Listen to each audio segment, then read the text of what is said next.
Good evening, everyone, and welcome to the Native Plant Podcast. I'm your sweating through his shirt host, Preston Montague, coming in not so live from Durham, North Carolina, where summer has sprung.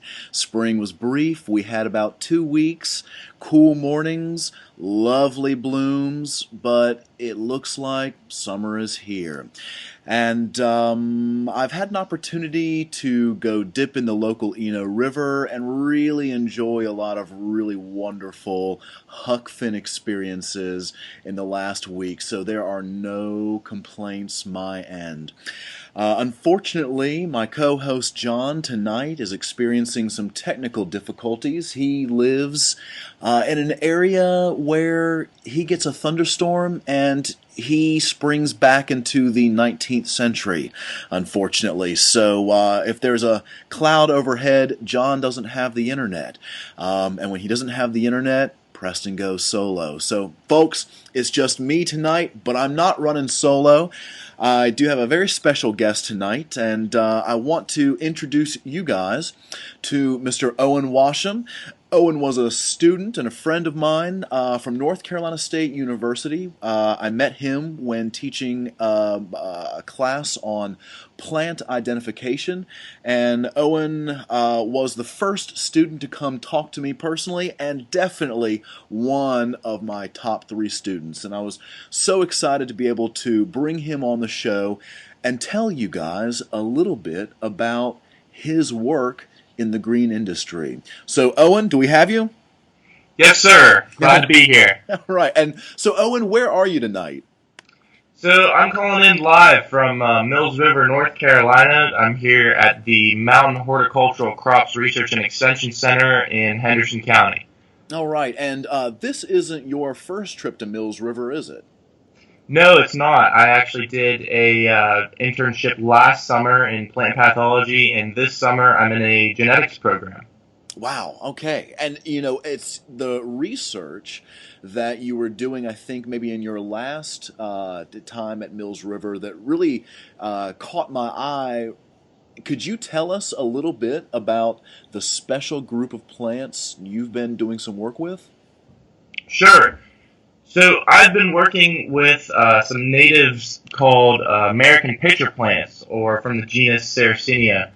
And Sarracenia, they're native to the southeast, especially the coastal plain. There's one species that extends up into northern Canada, Sarracenia purpurea, and it's not to be excluded from the beauty of the entire genus. And I've been working with Sarracenia for over 10 years now. And last year, during my internship in a plant pathology lab, it was brought to my attention that there's a species that's especially susceptible to rhizome rot. And our research looked to explore that and see what pathogen was causing the rot.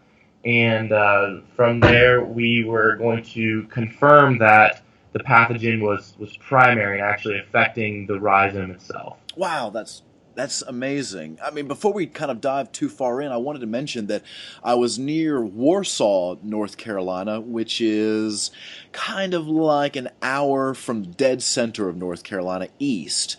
And I had a chance to see Sarracenia flava for the first time and in bloom. I think that's my favorite one. I mean, I'm hooked on anything with chartreuse color or flowers. Yeah.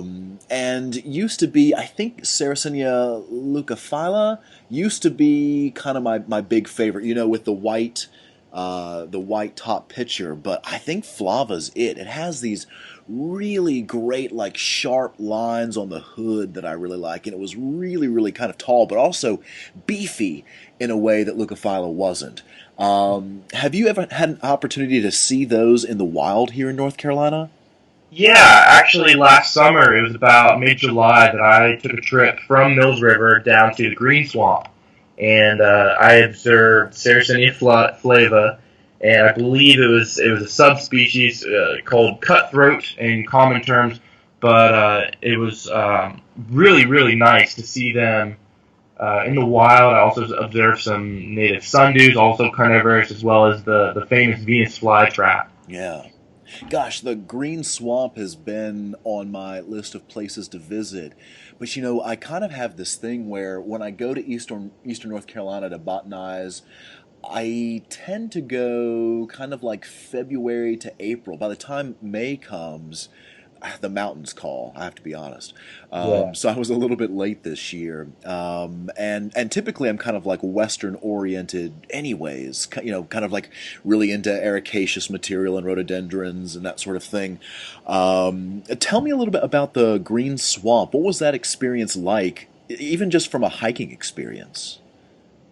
So I was there kind of late and not quite dark yet, and it was kind of interesting because there was a storm approaching, and the colors were just amplified by the sun setting, the reflections from the clouds, and I was just kind of walking through the reserve there, and came upon a lake. I believe it was actually a Poccasin, one of the Carolina bays, and I came into it, and there were a lot of blueberries surrounding it. I kind of climbed through those, and all of a sudden I was in a Sarracenia haven, and there were flavas all around the lake.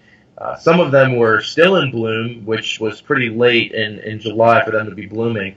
But all of them, the clumps were massive, biggest that I've ever seen in the wild, and it was just phenomenal to see them in their natural habitat and to know that the green swamp has been preserved for many years now, and it looks that it will be preserved for years to come.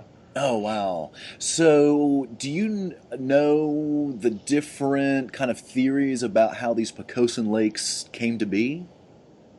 There are a lot of different theories. I can't take a side. I'm not a soil scientist, or in some cases there are even conspiracies that Yeah. some extraterrestrial, asteroids or somebody else created them. But to my knowledge, none of the theories have been proven, and it's really interesting because they keep forming, and then they'll try to build on them or farm them, and then they'll move. They're really interesting forms of nature.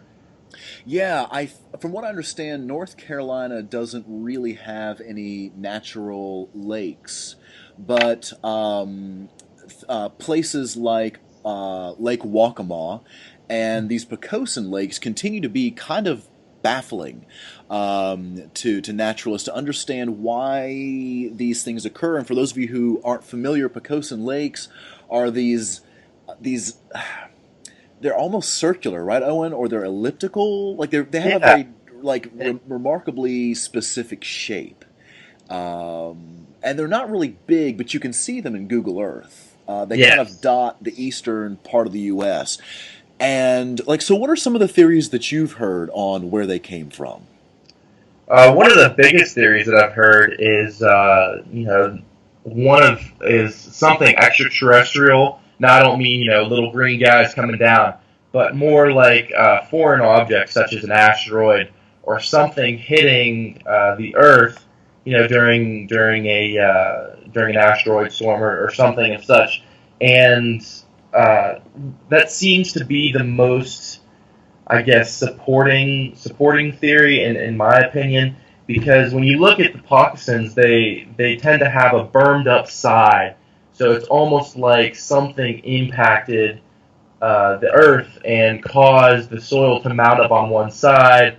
Similar as to if you were dumping gravel on a driveway, and on a dirt driveway, you'd see the berms and the effects it would have on the soil in a microscopic way. Hmm. I've also heard that um, it could have been formed by like whales digging holes back when that part of North Carolina was under the ocean, but they seem really huge for that sort of thing. I don't know. I Yeah. think my favorite theory is that there are lightning strikes that struck areas where peat was exposed and relatively dry, and that what happened is that that peat caught fire, and they just kind of like burned unmanaged Hmm. until they're almost kind of like just like a big. I'm trying to think of the word. It's like almost like just like a big lesion in the earth, and that's why they're so kind of like wide and shallow, is because you had like a big square footage surface area of dry peat, but the burn could only go so far down before it hit groundwater. But these things they're a fascinating part of I don't know, would you call it geology in North Carolina? It's a fascinating thing to go visit these Pecosins. Definitely. By the way, There certainly are plenty of them around. exactly, and the vegetation around them are incredible. That was where I fell in love with clethra, and really, actually, like when I create designs, a lot of the screening plants and edges, which are large, I do a lot of shrubs when I do designs. I don't do a lot of perennials here in North Carolina. I find that Mhm. shrubs can kind of give you the perennial floral edge, but you have so many more options, whether you want something to be big and screening or small. But I'm getting off on a tangent. But that was where I fell in love with blueberries as a landscape plant, Yes. and clethra, and wax myrtle. So I'm going to be throwing up some of my Sarracenia. I was going to say flava. Oh, and you've got me kind of self-conscious about my pronunciation here. I figure you know more. So if you say flava, I'm going to follow your lead because I destroy botanical Latin. Yeah. I'm no professional myself, but I've spoken to a few people at the various conferences that I've gone to, and I've tried to enunciate as they have. So It's hard, but we'll just keep rolling with it. I've got flowery language, so I can never kind of trust myself. Too poetic. But anyways, so I kind of buried the lead here, folks. I wanted to chat with Owen a little bit about what he saw blooming. And before we depart that, Owen, you are just fresh off the Appalachian Trail. You went on a hike with your dad, is that right, for a weekend? that's correct. What'd you see? So we went for about 3 days total hiking in North Georgia. We started at Amicalola Falls State Park and hiked north to Woody Gap or Georgia State Route 60. And we saw a lot of interesting plants. And my dad actually had to, basically shuffle me along because I was going too slow, looking at all the great flora. And some of the most common, we saw a lot of different trillium, some even trillium with four leaves, commonly called quadrillium, and I couldn't even speciate all the ones that I was seeing. I even saw my first yellow sips, yellow lady slipper orchids. I saw two of those on the entire trek, so that was very exciting. So and then we also saw another one of my favorite plants, Jack in the Pulpit, Yeah. and I think I'm kind of biased there. It looks very similar to a Sarracenia. It's not, but and it's not even carnivorous, but it's a very beautiful striped hooded arum. Did you see any with like a little bit of a purple tinge to the hood? Yeah, I saw some with purple striping actually Yeah. up the spade. I don't know. You may not be biased. I think just aeroids in general are incredible. They just kind of have this like extra structure and like weirdness to them that have long fascinated me. In fact, getting into terrestrial plants for me happened because of aeroids in aquatic really like what because I found this through ponds and aquariums. And in fact, Hmm. I was a professional aquarium keeper for 10 years, which is a really weird job, but it was a heck of a lot of fun. But yeah, it was aeroids like cryptocorans, Anubius, and then later things like golden club. Oh, I forget the genus. I think it's Orontium or something like that. Are you familiar with any of those species that I just mentioned? A few, but I'm not so great with the genuses. I'm more focused towards Sarracenia and a lot of landscape ornamentals. Yeah, and these would be kind of is kind of an unfair question. These are really kind of obscure, typically Southeast Asian aeroids that I just mentioned. But if you have a chance to check out cryptocorns, they are wild. Anyways, I shouldn't bury the lead anymore. I really wanted to share Owen with you guys and his research, and I'm going to let him talk a little bit about really how it is. Oh, and if you don't mind, if we talk about first what it is that got you excited about Sarracenia in the first place. How did all this start? So, as a youth, I traveled a lot to the library after school, and would just pick up books off the shelves. And I'd always had an interest in plants, had a garden since I was very young. And I came across a book. I can't recall the author, but it was just simply called Carnivorous Plants of the World. And I started reading it, and I was addicted. I ordered seeds, sundew seeds off of eBay, soon moved to Sarracenia, and actually opened a small business in late middle school and through high school selling mature Sarracenia to local greenhouses. So I was more of a hobbyist level. Some would call it a profitable hobby. I kind of turned a profit selling Sarracenia there for a bit, and I was just intrigued by the uniqueness of carnivorous plants. A lot of them are very beautiful. Some of them are even hidden in the landscape unless they're flowering. So specifically with Sarracenia, I found them to be especially intriguing because a lot like Irish species, they're rhizomatous and they grow horizontally right below the soil level, and they're aquatic, and a lot of them are really beautiful. So that's really how I got started from the get go with my Sarracenia and carnivorous plants studies as a hobbyist. Gotcha. I mentioned aquariums and doing ponds professionally. That's how I found Sarracenia. And in the early 2000s, I didn't see Sarracenia available to garden hobbyists. They were kind of exclusively these oddball things available to bog and pond enthusiasts.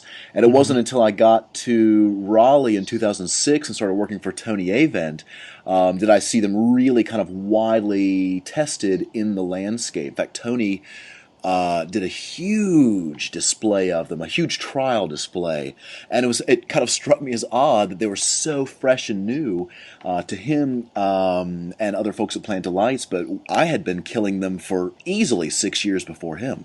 Mm-hmm. He's had a lot more success, but I joke about killing them. I largely played with the pH and their stress tolerance with water levels. Mm-hmm. But I always thought they were relatively disease free. So that's what really struck me about your research, that you were finding that there were opportunities to not only study diseases, but also come up with solutions for solving them. Can you tell us a little bit about how how you decided to study disease in Sarracenia? Sure. So, if you're a Sarracenia hobbyist, more than likely you've had rhizome rot on your Sarracenia. It's pretty common. It kills the plant from the bottom up. But I got interested because last summer during my internship, I was made aware of cases submitted to the North Carolina Plant Disease and Insect Clinic from growers around North Carolina, growers of Sarracenia that had rhizome rot. And I had seen this on a hobbyist level, in my unexperienced, just kind of non-professional growing of Sarracenia, and I just kind of brushed it off as a loss. And a lot of growers do the same thing because Sarracenia, realistically, it's a minor crop. There's not a lot of research on it. In fact, we believe we're some of the first, and but it's highly valued for its aesthetic value and floral arrangements. And luckily, it's kind of coming around, and they're becoming more common in your local greenhouses. Yeah, they sure are, which is exciting.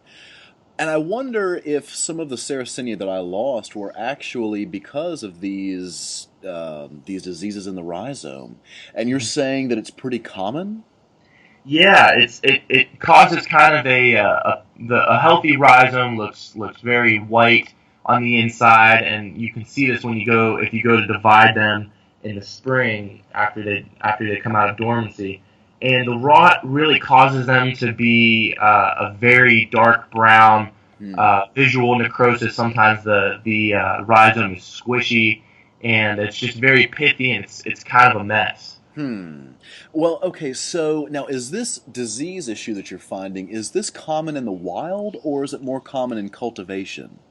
So it's more common in cultivation, and we believe it has to do with the practices. And you mentioned that you were working with water level, and we believe that it's actually associated with changing water levels, stagnant water. And we haven't observed it in the wild. There are no reports of this pathogen in the wild that we're studying. And I hypothesize is that because in the wild, you have a constant movement of water, something flushing all the salt, something moving around below the plants that's constantly washing over the roots, a clean source of water. Yeah. Whereas in the greenhouse, a common method is the tray method, where you just have a big bench basically flooded, and you have all your Sarracenia sitting in an inch or two of water. Hmm. So it's that stagnation. It's almost like they get out of shape. I've noticed Yeah. this with my houseplants, and it's kind of beginning to kind of change the way that I not only take care of my houseplants, but my plants in the garden as well. And largely how I design landscapes is I'm beginning to identify that there are these factors in cultivation, whether the garden or the greenhouse, that create stagnant conditions. And Hmm. that if you can figure out ways to stimulate plants, let's take the house plants, for example, that old kind of adage about talking to your plants makes them happy. I've seen research kind of explaining why that phenomenon may be real. And I've seen all sorts of things like plants can recognize when someone's really kind of caring for them. But really, I think what it is perhaps the stimulation of the vibration of the voice, the carbon dioxide that you're breathing onto them, even maybe those little things that mimic all of the stimuli that would happen in the wild that contribute to this kind of holistic lifestyle where, like you're describing, water in the wild, there is water moving. Even if it looks like a stagnant, swampy condition, there's groundwater movement, there's wind across that water, and that in cultured conditions, we just struggle to recreate that kind of stimulus. And just like our bodies, when you get understimulated and out of shape, that's when problems begin to kind of happen. Seems like so. It's fascinating to me that you've made that connection. Yeah, that's Um, that's interesting. I'd never thought of that parallel before. That's an interesting point. Well, okay, so if we're not dealing with a lot of disease pressure in the wild, this strikes me as the kind of thing that would be really important for growers and nurserymen.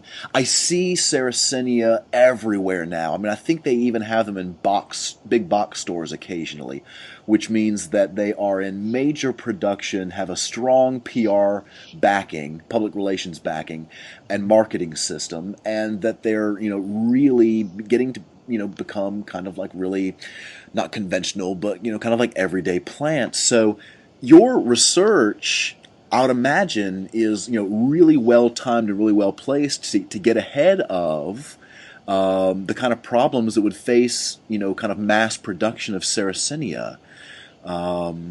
So relative to disease, the rhizome rot that you're finding, do you think that this is a really big threat to these big growers, or are you finding that it's like more so in certain growing conditions? I think it is quite a big threat to commercial growers. We have two clients that I can actually think of right offhand. We have one here in Asheville, and that grows Sarracenia for a living as well as other carnivorous plants. And then we actually have a larger greenhouse in Florida, and they grow them in the same cultural practices. And with any monoculture, you can really get uh, a good spot for disease to move in. And the bigger the scale the monoculture is, you can have some greater losses with that. Okay. So, can you tell me a little bit about the different ways that Sarracenia are grown? So, I'd imagine you have probably smaller mom and pop operations, but are there big mass production facilities producing Sarracenia for a world or even like just a national market? Yeah, there are a few. They're not numerous in the United States. There are some in Europe. A big one is out in California. California Carnivores. It's actually one of the biggest sales in the U.S. There's Borneo Exotics. They also sell a lot of Nepenthes, which are not native, so I won't get off on that. Okay. And but there are some major suppliers out there. Gotcha. Okay. Huh. Have you been? Has anyone reached out to you for your research yet? I mean, these has this industry recognized this threat and been like, oh my gosh, we have to reach out to these research facilities and universities to figure out what's going on? I mean, has it hit in the same way that like Phytophthora has really hit ericaceous industries and like Christmas tree growing industries? So I wouldn't say it's on the scale of Phytophthora, but we've definitely had some response from different places around the U.S. Specifically with North Carolina, we have the Plant Disease and Insect Clinic, and we've actually received live samples of plants that have this rhizome rot present on the living material from the place in Florida that I mentioned, and a lot of other clients in North Carolina. There's another one that's in the coastal plain down east near Wilmington. Hmm. It's a large supplier of Sarracenia and Venus flytraps. But it's also important to mention, they're producing them sustainably. They're not poaching. A lot of them use tissue culture or division. So they're safely and responsibly producing these plants. And I feel it's important to mention that. Absolutely. Particularly with Venus flytrap. Well, no, I guess Saracenia absolutely as well. They're so charismatic and they're such an easy sell. Yeah. I'm thankful that we have increased penalties for poaching of these plants because, Venus flytraps, as you know, live what's a range like 60-mile radius from Wilmington, North Carolina, and That's really correct. nowhere else. That blows my mind. Well, so speaking of which, why do you think that is? I'm not entirely sure. It's really conducive environment, poorer, more sandy soils, and they just kind of evolved to live in that environment. Yeah. It supports my argument that North Carolina is a Goldilocks state. It's like kind of like right in the middle. It really kind of is outside of the major heat and humidity of the southeast, but doesn't quite get the cold snaps that occur where the mountains kind of squeeze in on the mid-Atlantic and northeastern states. And I was looking at Google Earth trying to answer this, kind of hypothesize about this, Owen, and I was noticing that North Carolina's coastal plain, it's so huge and uninterrupted that I'm wondering if Venus flytraps occur because of the volume of coastal plain environment in our really moderate temperature. That like you go too far north and it gets too cold, and you don't have the same scale of coastal plain. Or if you move down to South Carolina, it gets too hot suddenly. I don't know, something, and I'm sure it's much more complex, but there is just something very special about North Carolina. It feels like the Manhattan of nature sometimes to me Yeah, here. for sure. But also Venus flytrap, sundews, these other carnivorous plants in the state are not rhizomatous. Is that correct? That's correct. Yeah, Venus flytraps, I believe, are from a corm, Yeah. and sundews actually they just are regular root system, and the ones in North Carolina go dormant every winter. Mm. And it's a challenge of these plants that have these underground storage organs with this kind of rot. It's almost like the storage organs are designed to help the plant push through lean times and store nutrients and water and other things I don't know, I'm sure. And so I struggle in the garden a lot of times in North Carolina with plants that have storage organs. Tulips and irises are kind of coming to mind immediately by virtue of the fact that these storage organs, it seems like if they don't get a little bit of release from being constantly wet, Hmm. they fall apart. And so for me, that was an indication when I would specify Sarracenia in gardens. Let's kind of rewind back to when I was doing ponds professionally. In the bog garden, I wouldn't put them close to the water where it was kind of continually saturated. I would move them a little bit uphill into the edge and sometimes even berm them up so that maybe 4 to 6 months out of the year they got a little bit of relief. And Hmm. I had some drying out that would occur, but sometimes that's just kind of part of the natural life cycle.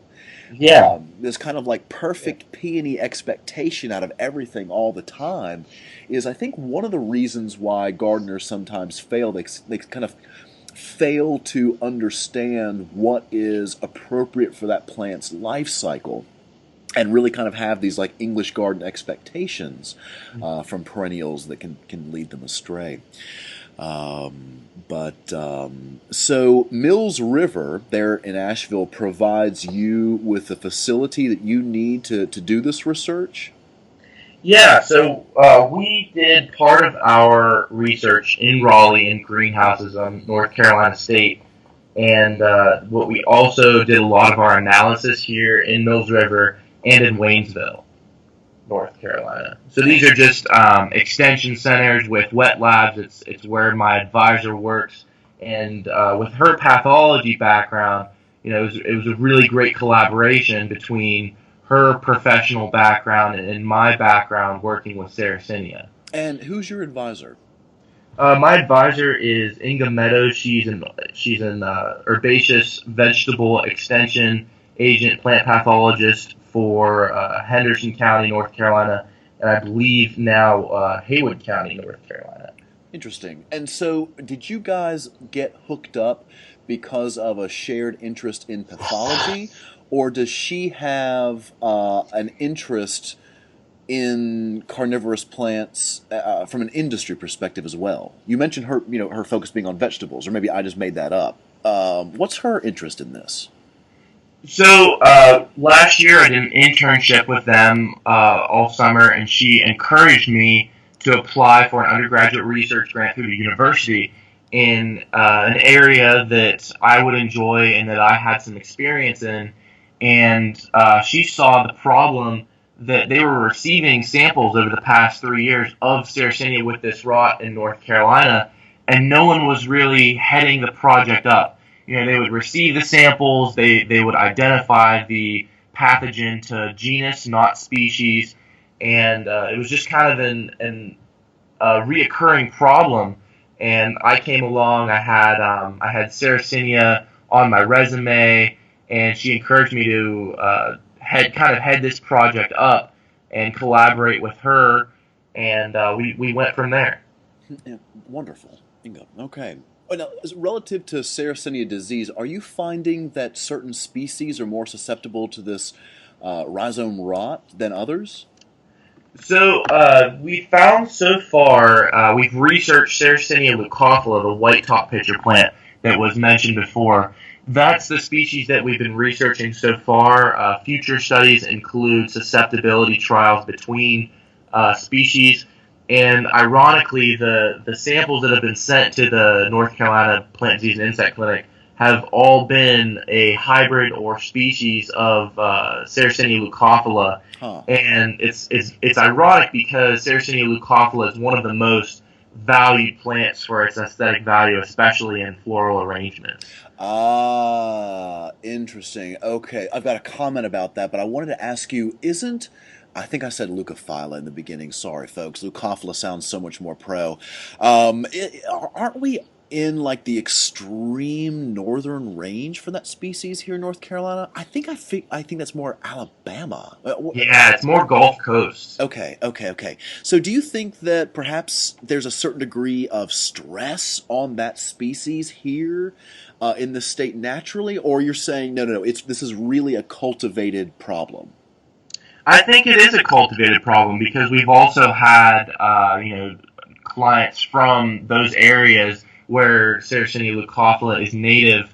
We've had submissions from those areas as well, but at the same time, we don't see them, or at least they haven't been reported in natural areas. So I really do believe it's a cultivation problem. Okay. I wonder what it is specific to that species that might express this problem so much. Yeah, I'm not sure. I talked with there's actually a Sarracenia research station in the spine of Virginia, in the western part of Virginia, called Meadowview Biological Research Station. And I talked with the one of the employees there. He has done some work, a lot of work with Sarracenia and Leucophila especially, and he has some hypotheses on what causes the rot, and he's one of my main contacts. He's really interested to see what we come up with. But he's also been a big help in telling us what his cultural practices are, what he's experienced over the past years of his experience and his research. So he's really been a great resource for us. Hmm. So, thinking about the physiology of the different species of Sarracenia, Flava, Mhm. Purpurea, these, I think they're really kind of like girthy. I mean, they're really kind of like thick pitchers, but Leucophila is really narrow. And I'm Mhm. wondering if that species expresses this disease issue because it physiologically prefers environments that are a little more dry. And the reason that it is a more narrow species is because maybe it loses moisture to the air less frequently than something like that with like a purpurea or a flava. I don't know. What are your thoughts on that? Is there something physiologically something that we're seeing that we haven't made a connection with yet? Yeah, that seems to be pretty typical. That Leucophila likes a lower water level, especially when you're growing them in a greenhouse setting or a personal setting in a tray of water. They do like lower water levels, and I've heard that from a lot of different professionals. My contact Phil up at Meadowview. I've actually heard from a guy at Atlanta Botanical Gardens as well. His name escapes me, but he actually takes care of the Saracenia collection down in Atlanta, Hmm. and I've heard similar stories from all of them. Hmm.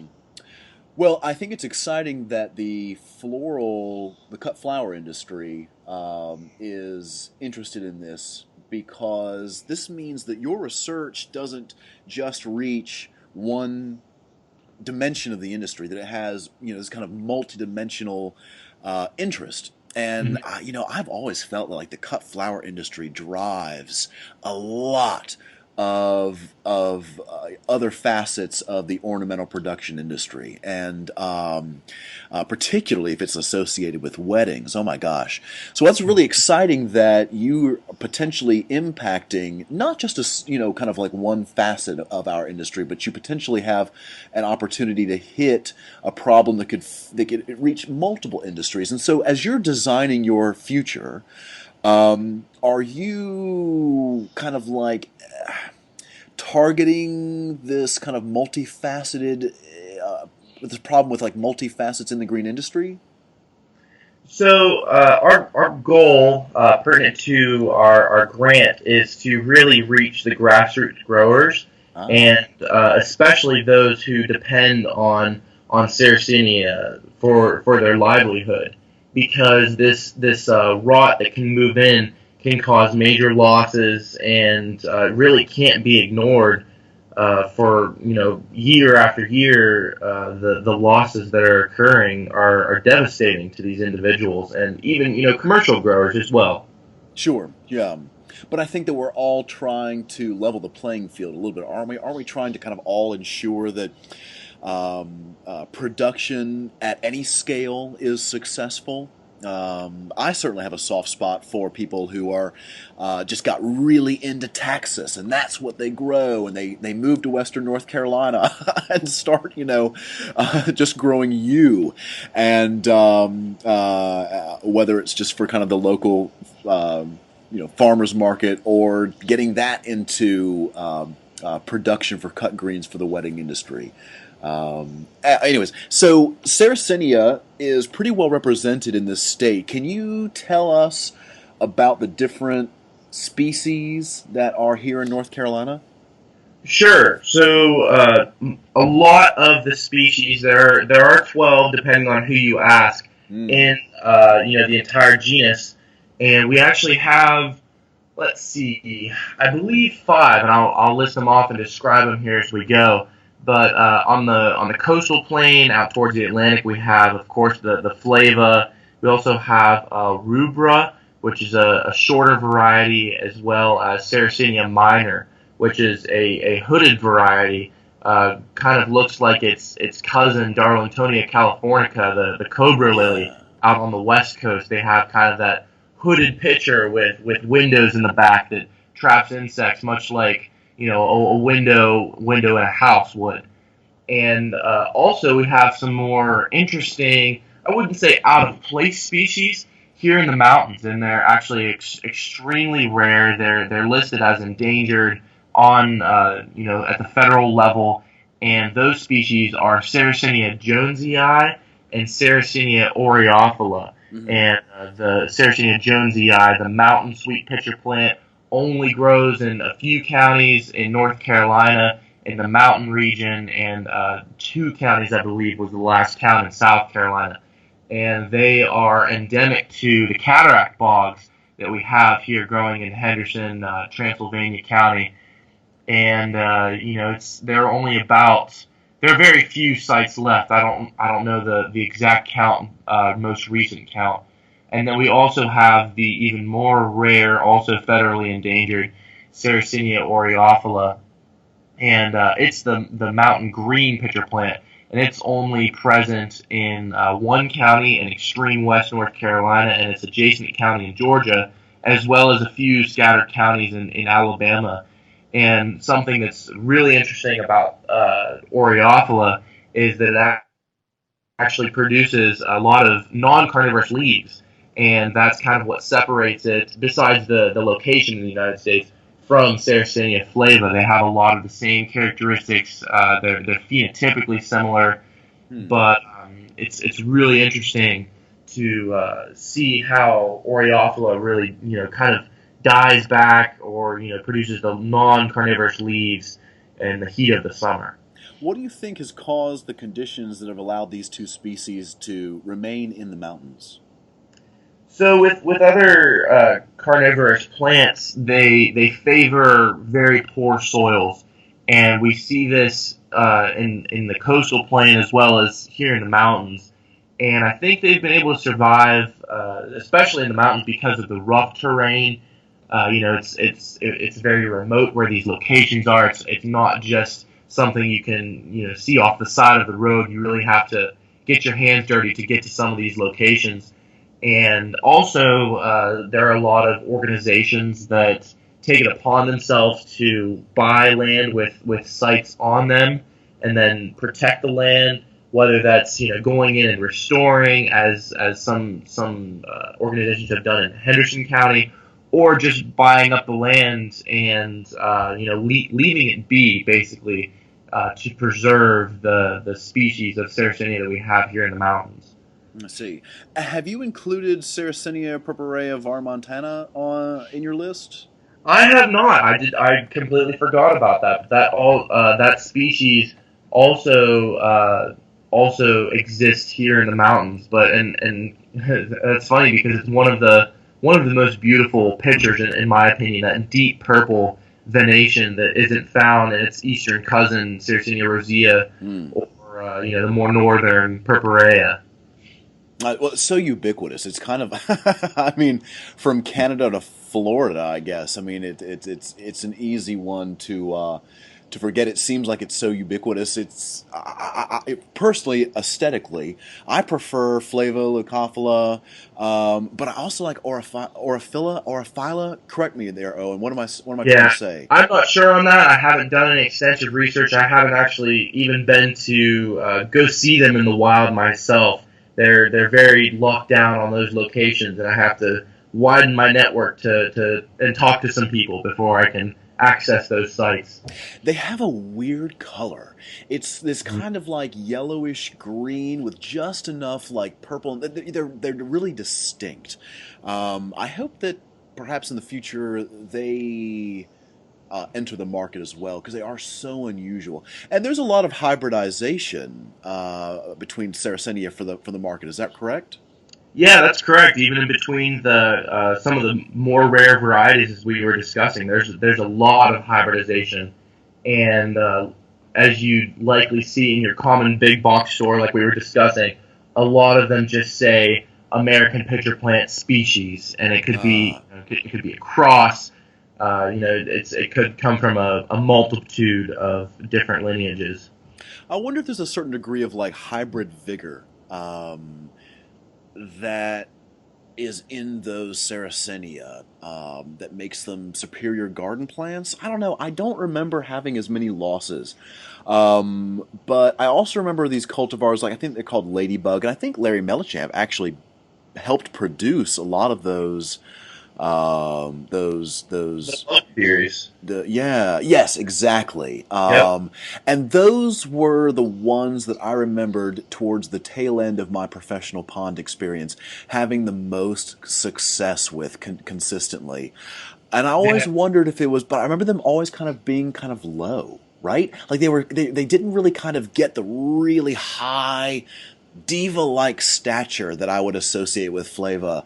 They kind of tended to be like 6 to 8 inches, and I remember them being really kind of hooded or really like they remind me of how you described was it Darlingtonia, the cobra lily out in Yeah, that's correct. cobra lily, yeah, whatever, out in California. So yeah, it had that kind of like posture, that kind of like curved spine look to them. But they seem to be much more successful. And then I wondered also, well, maybe it's their short stature. Because for a lot of the ponds and the bogs that I built, there was kind of an ambient humidity that I couldn't achieve that I think actually helps these plants in the wild and in the garden. Because I remember with Tony Avent's trials back in 2006, they were planted in a trial bed, but I don't remember there being a lot of interplanting of other species, right? They were all kind of like in rows, in like a deli case, and easy to research and easy to see.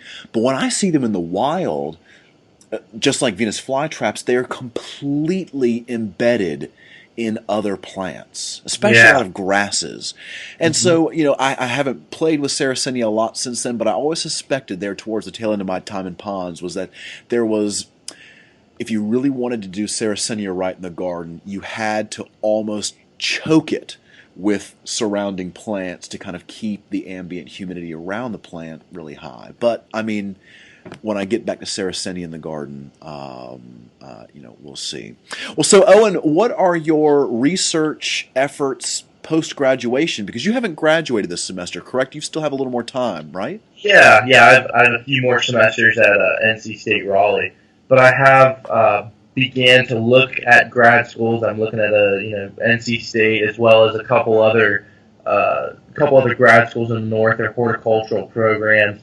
And really, right now, I'm just kind of exploring what I want to do. I know I want to do horticulture. I know I want to do research and present and publish writings, but I don't know whether that's in phytopathology or genetics, as I'm working on this summer, or another specialization that I haven't come across yet. So Yeah. that's really what I'm trying to use my time as an undergraduate to figure out. But I'm definitely looking forward to attending grad school upon acceptance and working towards a higher degree. Yeah, I think that really is the trick to undergrad. Two things: make connections and try on all the hats. Exactly. It's so hard as a professional because life just kind of buries you. You have this wonderful window to just explore.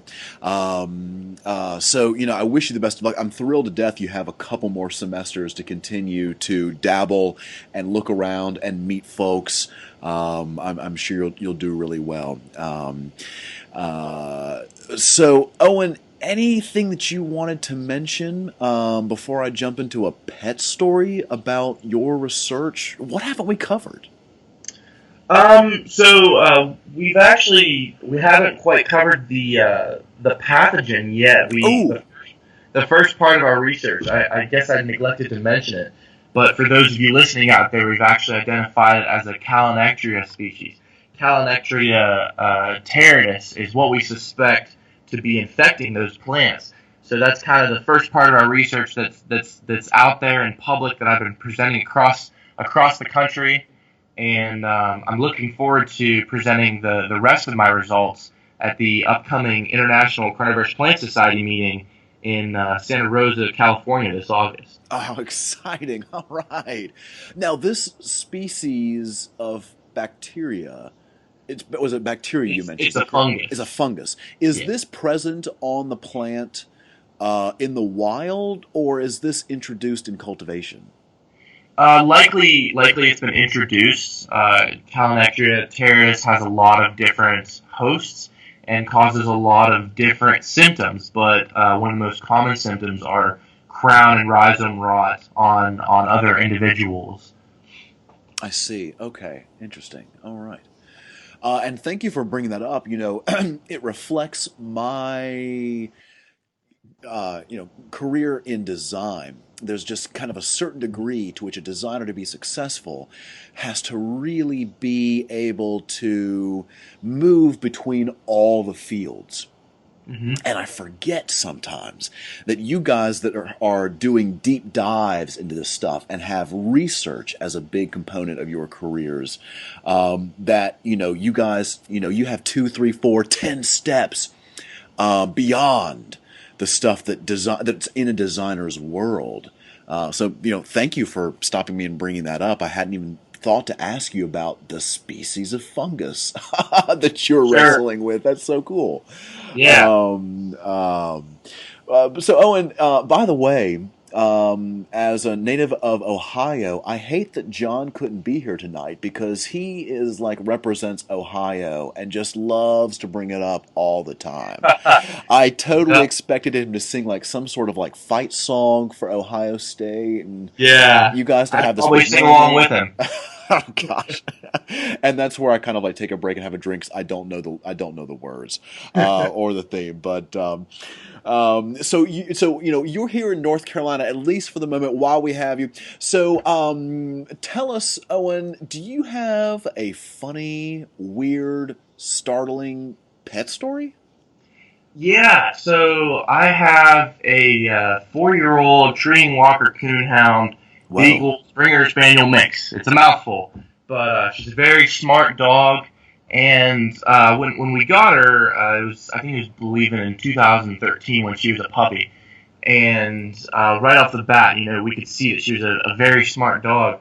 And when my mom would go to leave, and I'm pretty sure she still does this today, the dog will go and start piling her toys on my mom's purse or things that she sets by the door, a Oh. shopping bag or something. And it's just kind of funny to hear about. And when I was home, funny to watch how Riley, my dog, just she wants to go too, and she'll pile up her things by the door, ready to go.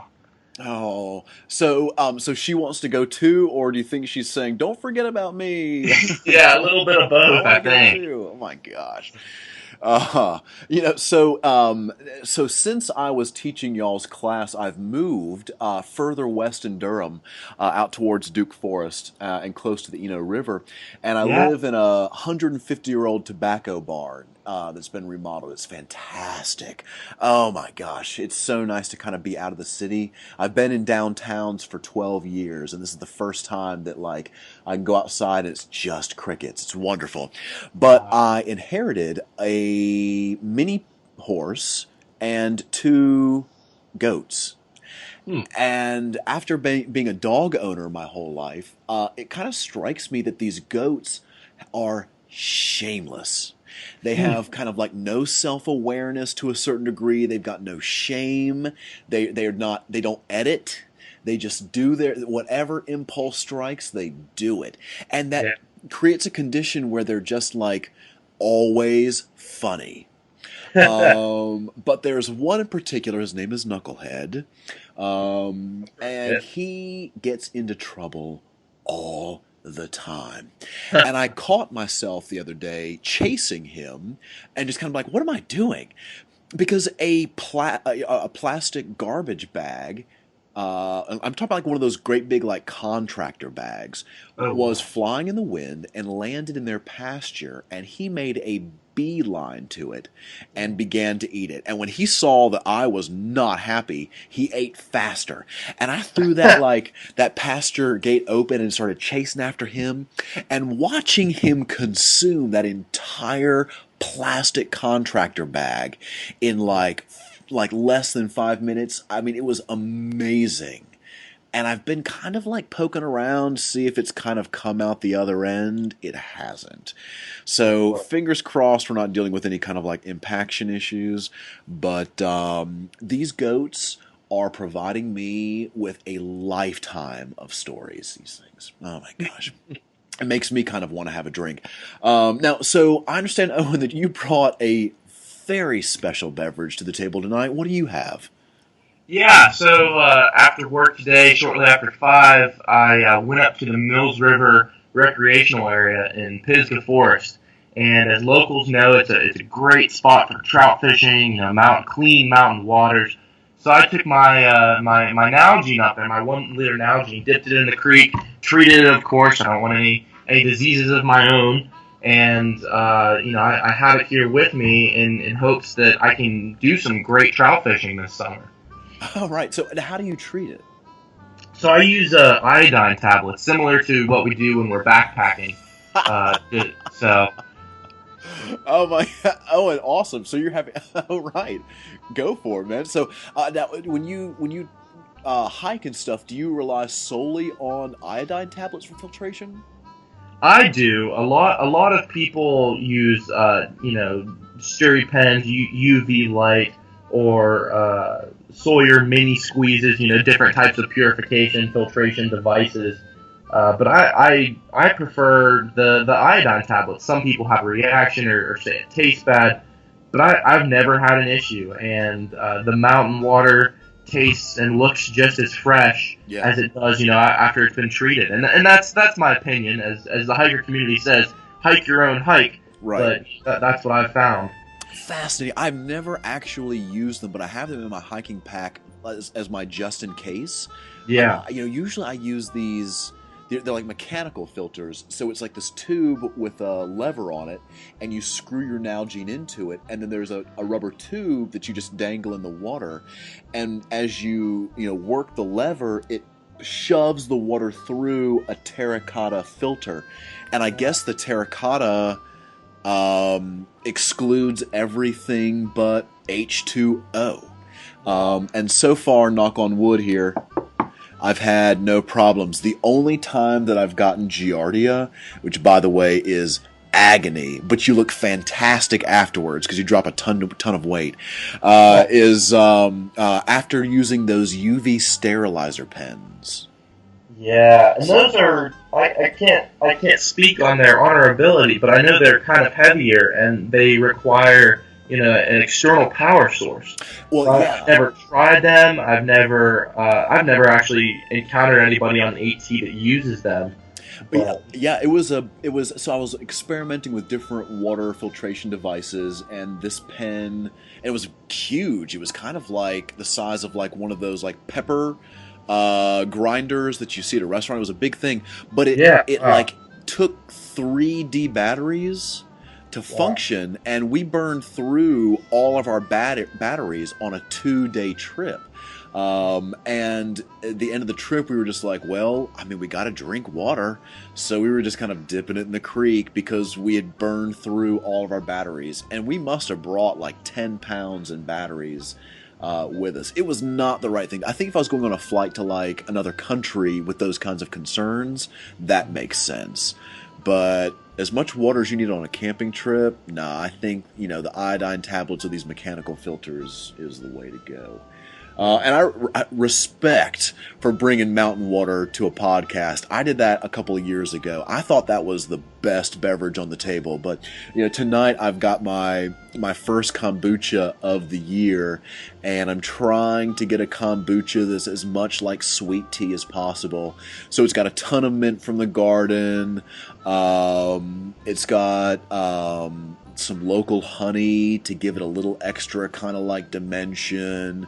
And I have to say, maybe I'm just, it's like, because I made it, I think it tastes awesome. Well, hey, Owen, thanks for coming on tonight. We really appreciate it. It's great to hear about your research and to reconnect again after a semester. And I really wish you the best of luck this summer on your research. Try and get some hiking in and really soak up Western North Carolina, because it really is just a magical spiritual experience.